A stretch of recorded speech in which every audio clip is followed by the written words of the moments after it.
क्या आप यकीन करेंगे अगर मैं कहूं कि पाकिस्तान आर्मी का एक मेजर असल में एक इंडियन जासूस था? एक ऐसा शख्स जो दिन में पाकिस्तानी झंडे को सल्यूट करता था और रात को इंडिया के लिए सीक्रेट चिट्ठियां लिखता था। मिलिए द ब्लैक टाइगर से, वो जासूस जिसने अकेले पाकिस्तान के न्यूक्लियर बॉम्ब के राज खोल दिए थे। लेकिन बदले में उसे क्या मिला? सिर्फ मौत और गुमनामी।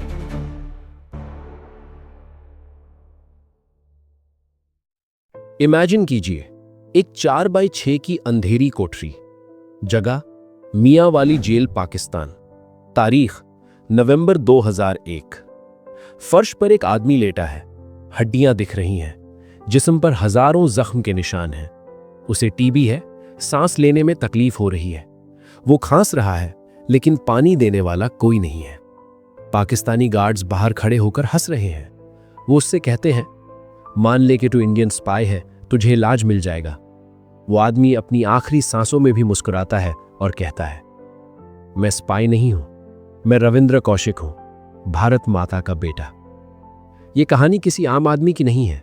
ये कहानी है उस शख्स की जिसने अकेले अपने दम पर पाकिस्तान के न्यूक्लियर प्रोग्राम को नंगा कर दिया था, जिसने पाकिस्तान आर्मी की वर्दी पहनकर उन्हीं के जनरल्स को सलाम ठोका और उन्हीं की जेब से सीक्रेट्स निकालकर इंडिया भेजे।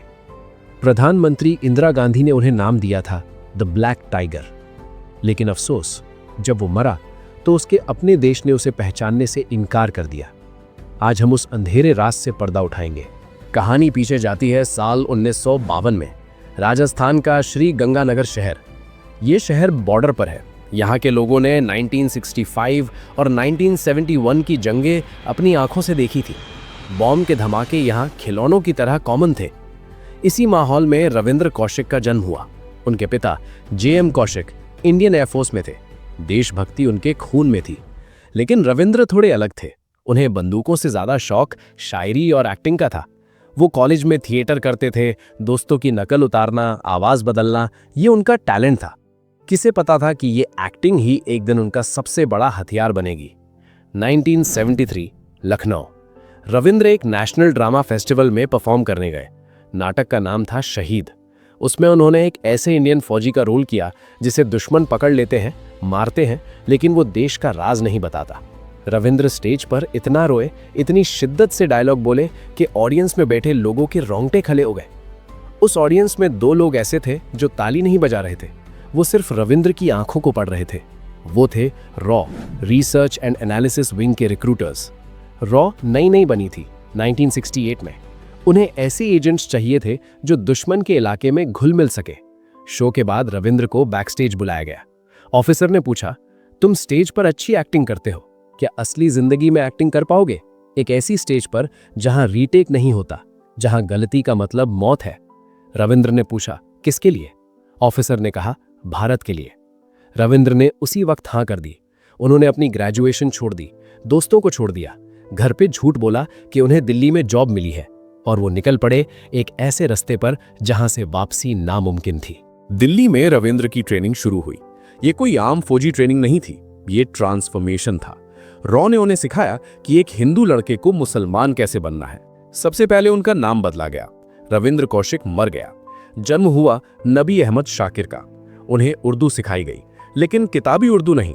उन्हें सिखाया गया कि लाहौर की सड़कों पर लोग कैसे गाली देते हैं, कैसे बात करते हैं, पंजाबी मिक्स्ड उर्दू। उन्होंने कुरान की आयतें याद की, नमाज पढ़ने का तरीका, वजू करने का तरीका, रोजा रखने का नियम, सब कुछ उनके दिमाग में फीड किया गया। यहां तक कि मेडिकल चेकअप में वो पकड़े ना जाएं, इसलिए डॉक्टर्स ने उनका खतना यानी कि सर्कमसिजन किया। सोचिए उस 23 साल के लड़के का डेडिकेशन। जिस्म का हिस्सा काट दिया गया सिर्फ इसलिए ताकि वो दुश्मन के देश में पकड़ा ना जाए। रॉ ने उन्हें पाकिस्तान के नक्शे रटवाए। अगर तुम लाहौर स्टेशन पर उतरोगे तो मीनारे पाकिस्तान किस तरफ है, अनारकली बाजार में सबसे मशहूर दुकान कौन सी है। 2 साल तक वो सिर्फ यही सीखते रहे। 1975 में रॉ ने कहा, तुम तैयार हो। उन्हें बॉर्डर पर लाया गया। उनके पास नकली डॉक्यूमेंट्स थे, नकली पासपोर्ट था और एक नकली पास्ट यानी भूतकाल था। रात के अंधेरे में रविंद्र ने वो लकीर पार की जो इंडिया और पाकिस्तान को बांटती है। अब वो अकेले थे दुश्मन के बीच। पाकिस्तान पहुंचकर उन्होंने सबसे पहले कराची यूनिवर्सिटी में लॉ यानी LLB में एडमिशन लिया। क्यों? ताकि उनके पास पाकिस्तान की ऑफिशियल डिग्री आ जाए। कॉलेज में वो सबसे मिलजुल कर रहे। किसी को शक नहीं हुआ कि ये स्मार्ट सा लड़का जो इतनी अच्छी उर्दू बोलता है वो असल में राजस्थान का रविंद्र है। डिग्री लेने के बाद उन्होंने वो किया जो नामुमकिन था। उन्होंने सोचा, अगर इंडिया को बचाना है तो मुझे पाकिस्तान आर्मी के दिमाग में घुसना होगा। उन्होंने पाकिस्तान आर्मी के मिलिट्री अकाउंट्स डिपार्टमेंट का एग्जाम दिया। ये डिपार्टमेंट आर्मी का बैकबोन है। पैसा कहां जा रहा है, वेपन्स कहां से आ रहे हैं, बंकर्स कहां बन रहे हैं, सब कुछ इसी डिपार्टमेंट के थ्रू होता था। रविंद्र यानी नबी अहमद ने टॉप मार्क्स के साथ एग्जाम पास किया। वो पाकिस्तान आर्मी में कमीशन्ड ऑफिसर बन गए। एक इंडियन स्पाई अब पाकिस्तानी यूनिफॉर्म पहनता था। वो पाकिस्तानी फ्लैग को सल्यूट करता था। वो पाकिस्तान जिंदाबाद के नारे लगाता था। लेकिन हर रात बंद कमरे में वो इनविजिबल इंक यानी अदृश्य स्याही से इंडिया को चिट्ठियां लिखता था। अपनी पहचान को पत्थर की तरह मजबूत करने के लिए उन्होंने वहां शादी की। एक लोकल लड़की अमानत से उनका निकाह हुआ। उनका एक बेटा भी हुआ। यह सोचना भी डरावना है, वो अपने परिवार से प्यार करते थे, लेकिन उनसे इतना बड़ा झूठ बोल रहे थे।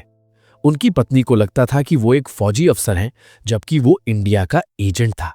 1979 से 1983 तक रविंद्र कौशिक का पावर बढ़ता गया। वो प्रमोट होकर मेजर बन गए। अब वो आर्मी के बड़े जनरल्स के सर्कल्स में उठते बैठते थे। उस वक्त पाकिस्तान एक बेहद खतरनाक मिशन पर था, प्रोजेक्ट 706 यानी पाकिस्तान का atom bomb. Doctor AQ Khan चुपचाप कहूता रिसर्च लेबोरेटरीज में यूरेनियम एनरिच कर रहे थे। दुनिया को लग रहा था पाकिस्तान शांति चाहता है, लेकिन रविंद्र जानते थे कि सच क्या है। उन्होंने कहूता प्लांट के मैप्स, साइंटिस्ट्स की मूवमेंट्स और न्यूक्लियर बजट की डिटेल्स रॉ को भेजी। ये इंफॉर्मेशन इतनी सेंसिटिव थी कि अगर पकड़ी जाती तो वहीं गोली मार दी जाती, लेकिन रविंद्र ने रिस्क लिया। कहा जाता है कि ऑपरेशन ब्रास टैक्स और राजस्थान बॉर्डर पर पाकिस्तानी इन्फिल्ट्रेशन के प्लान्स रविंद्र ने पहले ही लीक कर दिए थे। इसी काम से खुश होकर तब की प्राइम मिनिस्टर इंदिरा गांधी और होम मिनिस्टर ने उन्हें कहा था, you are a black tiger. वो इंडिया आते थे दुबई के रास्ते अपने असली माँ बाप से मिलने। उनके पिता पूछते थे, बेटा दुबई में काम कैसा चल रहा है? रविंद्र मुस्कुरा कर कहते, सब बढ़िया है पापा। उन्हें क्या पता था उनका बेटा दुबई में नहीं, मौत के मुंह में रह रहा है। सब कुछ सही चल रहा था। शायद रविंद्र कभी पकड़े ही नहीं जाते, लेकिन रॉ भारत की एजेंसी से एक भारी गलती हो गई। सितंबर 1983 रॉ को लगा कि रविंद्र के पास बहुत हैवी इंफॉर्मेशन है जो पोस्ट से भेजना सेफ नहीं। उन्होंने एक मैसेंजर भेजा, एक नया एजेंट इनायत मसीह। ये एजेंट कच्चा था, इसे हाई लेवल ट्रेनिंग नहीं मिली थी। जैसे ही इनायत ने पाकिस्तान बॉर्डर क्रॉस किया, ISI की एजेंट्स को उस पर शक हो गया। उसे पकड़ लिया गया। सियालकोट के गोरा बैरक्स इंटरोगेशन सेंटर में ले जाया गया। वहां उसे उल्टा लटकाया गया, मारा गया। इनायत वो दर्द नहीं सह पाया। उसने वो बोल दिया जो कयामत ले आया, मैं मेजर नबी अहमद से मिलने आया हूं, वो हमारा आदमी है। ISI के होश उड़ गए। उनका अपना मेजर, इंडियन स्पाई। उन्होंने इनायत को यूज किया। इनायत ने रविंद्र को फोन किया और कहा, मेजर साहब मुझे आपसे पार्क में मिलना है, कुछ जरूरी पार्सल है। रविंद्र होशियार थे, लेकिन उस दिन शायद किस्मत रूठ गई थी। वो पार्क में गए। वहां पहले से ISI के कमांडोज सिविल ड्रेस में टहल रहे थे। जैसे ही रविंद्र ने इनायत से हाथ मिलाया, चारों तरफ से बंदूकें तन गई। रविंद्र ने भागने की कोशिश नहीं की। वो समझ गए थे खेल खत्म हो चुका है। गिरफ्तारी के बाद उन्हें सियालकोट के इनफेमस टॉर्चर सेंटर ले जाया गया। वहां उनके साथ जो हुआ वो इंसानियत नहीं, दरिंदगी थी। उनके नाखून खींच लिए गए। उन्हें कई दिनों तक सोने नहीं दिया गया। तेज रोशनी में रखा गया। करंट लगाया गया। ISI बस एक चीज चाहती थी, बताओ इंडिया के और कौन से एजेंट्स आर्मी में हैं? बताओ तुमने क्या क्या भेजा है? लेकिन रविंद्र द ब्लैक टाइगर चुप रहे। उन्होंने माना कि वो स्पाई हैं, लेकिन उन्होंने इंडिया के नेटवर्क का एक भी नाम नहीं बताया। उन्होंने सारा दर्द अपने सीने में दफन कर लिया। 1985 में उन्हें मौत की सजा सुनाई गई, लेकिन बाद में पाकिस्तान सुप्रीम कोर्ट ने इसे उम्र कैद, लाइफ इम्प्रिजनमेंट में बदल दिया। शायद मौत मिल जाती तो आसान होता, क्योंकि अगले 16 साल नरक से बदतर थे। उन्हें मियाँ वाली जेल में रखा गया, वही जेल जहाँ शेख मुजीब उर रहमान को रखा गया था। वहां उन्हें TB हो गया। जेल का गंदा खाना, ठंड और बीमारी ने इस शेर को तोड़ दिया। लेकिन रविंद्र को पाकिस्तान के टॉर्चर ने नहीं मारा। उन्हें मारा उनके अपने देश की खामोशी ने। जब कोई स्पाई पकड़ा जाता है तो स्टैंडर्ड प्रोटोकॉल होता है, डिनाई एवरीथिंग।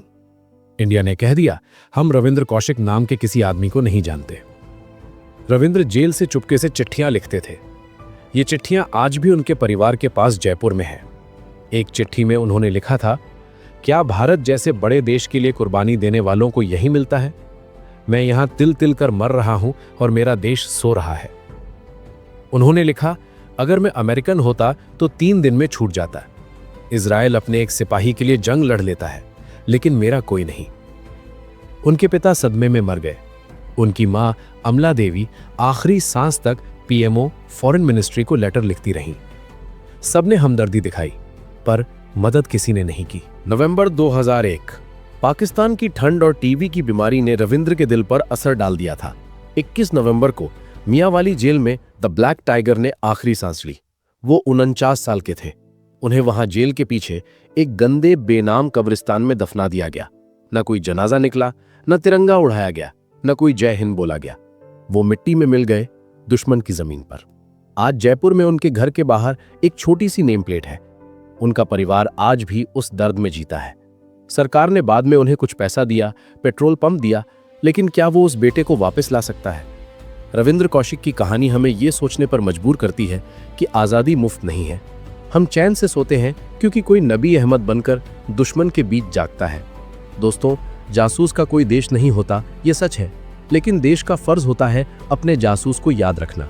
आज कमेंट सेक्शन में जय हिंद लिखकर इस शेर को वो सलामी दीजिए जो उसे जीते जी नहीं मिली। द ब्लैक टाइगर अमर रहे।